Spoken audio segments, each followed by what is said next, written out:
Assalamu alaikum students, this is your lecture number 5 of your chapter 6 in which we are going to discuss the short question answers of chapter 6. Number 1 short question answers is why enzymes are specific in nature. मतलब वो specific क्यों हैं, उनके अंदर बहुत ज़्यादा specificity क्यों है. ठीक है, तो specificity of enzymes are very specific in their action. A single enzyme catalyzes only a single chemical reaction or a group of related reaction. Particular enzyme can only bind to its specific substrate and it is all due to its specific substrate active site. Active site of the enzyme possesses some geometrical shape and the enzymes are made up of proteins and they contain different types of amino acids which carry different charges, nature like acidic, basic, hydrophilic, etc. Hence, active site is highly specific to its substrate. Example, proteases are the enzymes which catalyze the proteins only and lipases acts on lipids only. It means that enzymes are bound specific, so lipases can act ester bond in lipids, fats, substances. तो इन्होंने क्या बोला है कि specificity enzymes की क्या है. अब हम इसके बारे में पढ़ेंगे कि एंजाइम्स जो हैं वो अपनी एक्शन में बहुत स्पेसिफिक होते हैं. जो उनका फंक्शन होता है वो बहुत ज़्यादा स्पेसिफिक इसलिए होता है कि एक सिंगल एंजाइम एक सिंगल केमिकल रिएक्शन को ही कैटलाइज करेगा. कैटलाइज मीन्स वो बॉन्ड को ब्रेक करेगा. ठीक है, तो ये अगर एक एंजाइम है तो वो एक स्पेसिफिक ही केमिकल बॉन्ड को जो है वो ब्रेक करेगा. उसके अलावा वो किसी और केमिकल बॉन्ड या जो है वो फॉर्मूले पे एक्ट नहीं करेगा. ठीक है, ये उसकी स्पेसिफिसिटी है. अब जो हमारा एंजाइम होता है वो स्पेसिफिक सबस्ट्रेट से जाके बाइंड होता है और सबस्ट्रेट हमारा क्या होता है जिसके ऊपर हमारी एक्टिव साइट होती है वो रिएक्टेंट. सबस्ट्रेट हमारा क्या होता है, रिएक्टेंट होता है एंजाइम का, जिसके साथ हमारा एंजाइम जाके रिएक्ट करता है, बाइंड करता है. तो उस रिएक्टेंट के ऊपर हमारा एक्टिव साइट होती है और वो active site basically geometric shape में होती है और वो हर एंजाइम का स्पेसिफिक होता है उसकी स्पेसिफिक सबस्ट्रेट का. मतलब जो हमारा एंजाइम है वो जिस भी सबस्ट्रेट के साथ जाके बाइंड करेगा उसका जो ज्योमेट्रिकल शेप होगा वो ही उसके एंजाइम का होगा, ताकि वो एक लॉक एंड की मेथड में, जिस तरह आपकी एक अलग ताले की अलग की होती है और वो एक ही की जो है वो एक ही स्पेसिफिक ताले को ओपन करती है, इसी तरह आपके एंजाइम्स भी जो हैं वो स्पेसिफिक सबस्ट्रेट से जाके अटैच होते हैं और फिर उसको बेसिकली जो है वो ब्रेक करते हैं.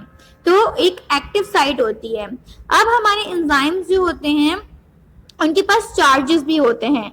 चार्जेस जैसे कि होते हैं या तो वो एसिडिक इन नेचर होंगे या बेसिक इन नेचर होंगे या दे आर हाइड्रोफिलिक. एसिडिक और बेसिक के बारे में हम पढ़ चुके हैं कि हमारी जो पीएच है उसकी बेसिस पे हम ये डिसाइड करते हैं कि either the enzymes are acidic और basic. And what is pH? PH is the potential of hydrogen ions. कि हाइड्रोजन आयंस की कंसंट्रेशन हमारे उस स्पेसिफिक जिस भी मॉलिक्यूल के बारे में हम बात कर रहे हैं उसके अंदर कितनी है. ठीक है ना. और हाइड्रोफिलिक जो है वो एक ऐसा कंपोनेंट बेसिकली हम कह सकते हैं, ऐसा इनका जो नेचर होता है ये एक प्रॉपर्टी है हाइड्रोफिलिक. हाइड्रोफिलिक एक ऐसी प्रॉपर्टी है that are attracted to the water. तो ये वाटर लविंग जो है वो जो भी हमारा कंपोनेंट जिसके बारे में बात कर रहे हैं वो वाटर लविंग होगा, इसलिए हम उसको हाइड्रोफिलिक कह रहे हैं. ठीक है. अब ये जो है वो पोलर मॉलिक्यूल, जैसे कि अगर आप वाटर की बात करें तो वाटर के अंदर जो है वो दो मॉलिक्यूल्स होते हैं H2O. अब जब ये इसके अंदर आपका करंट पास हो सकता है, पोलर मॉलिक्यूल्स कौन से होते हैं जिनके अंदर करंट पास हो सकता है, और जब करंट पास होता है तो क्या होता है वो ब्रेक हो जाते हैं. हाइड्रोजन अलग ब्रेक हो जाएगा और ऑक्सीजन अलग ब्रेक हो जाएगा. अब अगर आप ऑक्सीजन के मॉलिक्यूल की बात करें that is O2, that is non polar, और जब आप उसमें करंट पास करना चाहेंगे तो करंट पास नहीं होगा और वो मॉलिक्यूल आपस में जो उसका बॉन्ड है वो ब्रेक नहीं होता, दैट इज नॉन पोलर. ठीक है. तो ये स्पेसिफिसिटी इन्होंने एग्जांपल दी है आपको प्रोटीज एंजाइम की.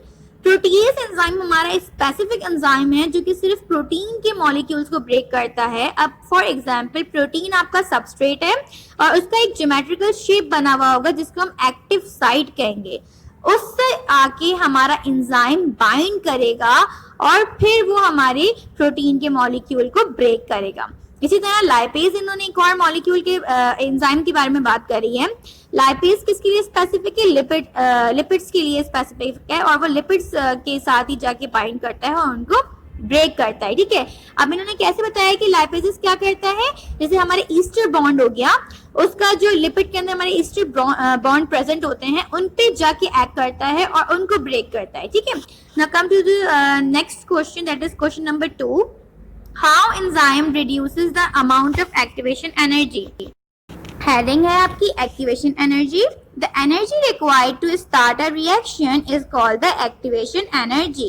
Enzymes are biological catalyst. Catalyst lowers the activation energy for reaction.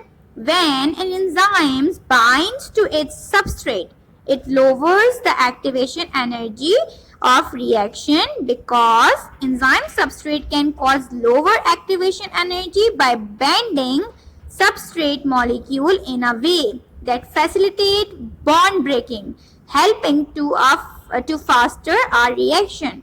So in this way enzyme reduces the amount of activation energy.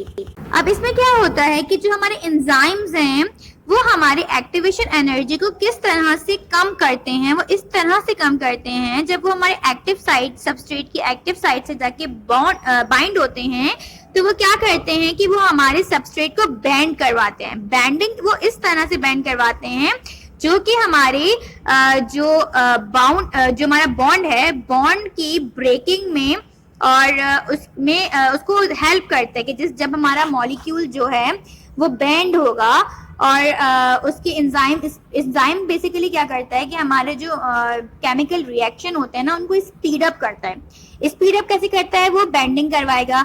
Bending के नतीजे में क्या होगा कि जो आपके जो बॉन्ड होता है ना आपके मॉलिक्यूल का, उसके बीच का वो ब्रेक होता है और जब आपका फास्टर रिएक्शन होगा और बॉन्ड ब्रेक होगा तो क्या होगा कि आपका एंजाइम इसको जो बेंडिंग करवा रहा है वो फैसिलिटेट कर रहा है कि आपके जो बॉन्ड को ब्रेक करवाना है वो स्पीड अप हो रहा है आपका केमिकल रिएक्शन, जिसकी वजह से जो आपकी एक्टिवेशन एनर्जी है किसी केमिकल रिएक्शन को करवाने के लिए वो हमें थोड़ी कम मिकदार में चाहिए होती है जब हम एंजाइम्स यूज करने लगते हैं तो।